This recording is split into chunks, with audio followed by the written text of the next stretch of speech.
Sobat RRI, setiap menjelang tanggal 17 Agustus, kita pasti sering mendengar rekaman suara legendaris Bung Karno yang membacakan teks proklamasi dengan nada tegas dan berwibawa. Proklamasi, kami bangsa Indonesia, dengan ini menyatakan kemerdekaan Indonesia. Suaranya sangat ikonis dan selalu berhasil bikin merinding kan? Tapi tahu gak sih kamu, ada fakta sejarah yang mengejutkan. Rekaman suara Bung Karno yang sering kita dengar di TV, radio, dan upacara bendera itu ternyata tidak direkam pada tanggal 17 Agustus 1945. Lalu, kapan dan di mana sebenarnya suara proklamasi bersejarah itu direkam? Yuk kita bongkar rahasianya di segmen RRI Sekarang Anda Tahu.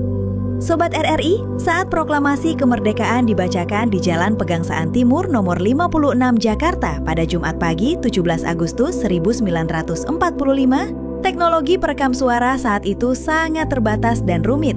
Situasi saat itu juga sangat genting di bawah ancaman patroli ketat tentara Jepang. Fokus utama para pendiri bangsa kala itu adalah membacakan pembukaan kemerdekaan secepat mungkin dan menyebarkannya lewat pemancar radio secara live, tanpa sempat memikirkan dokumentasi berbentuk piringan hitam atau pita kaset. Satu-satunya bukti otentik yang berhasil diabadikan pada tanggal 17 Agustus 1945 hanyalah dokumentasi berupa foto karya fotografer pemuda Frans Mendur dan Alex Mendur dari IPHOS.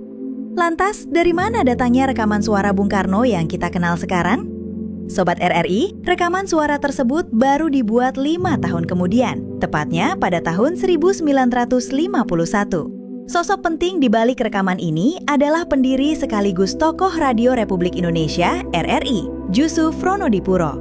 Kala itu, Jusuf Ronodipuro menyadari bahwa Indonesia tidak memiliki dokumen audio otentik dari peristiwa paling krusial dalam sejarah berdirinya negara ini. Beliau kemudian memberanikan diri membujuk Presiden Soekarno untuk mereka ulang pembacaan teks proklamasi di studio siaran RRI. Awalnya, Bung Karno sempat menolak Sobat RRI. Beliau merasa pembacaan proklamasi adalah peristiwa sakral yang hanya terjadi satu kali dan tidak bisa diulang. Namun, setelah Jusuf Ronodipuro menjelaskan betapa pentingnya dokumentasi audio ini demi kepentingan sejarah dan pembelajaran generasi penerus bangsa, akhirnya Bung Karno bersedia. Bung Karno kemudian masuk ke dalam studio RRI dan membaca ulang teks proklamasi dengan artikulasi yang tenang, tegas, dan penuh penekanan, seperti yang sering kita dengar hingga hari ini. Sobat RRI, berkat kegigihan Jusuf Ronodipuro, kini seluruh rakyat Indonesia dari generasi ke generasi bisa mendengarkan pekat gema suara Bung Karno saat memproklamasikan kemerdekaan tanah air kita. Setiap kali mendengar rekaman itu, ingat ya bahwa ada dedikasi insan-insan radio di balik pelestarian sejarah bangsa. Sobat RRI, siapa nih yang baru tahu fakta unik ini?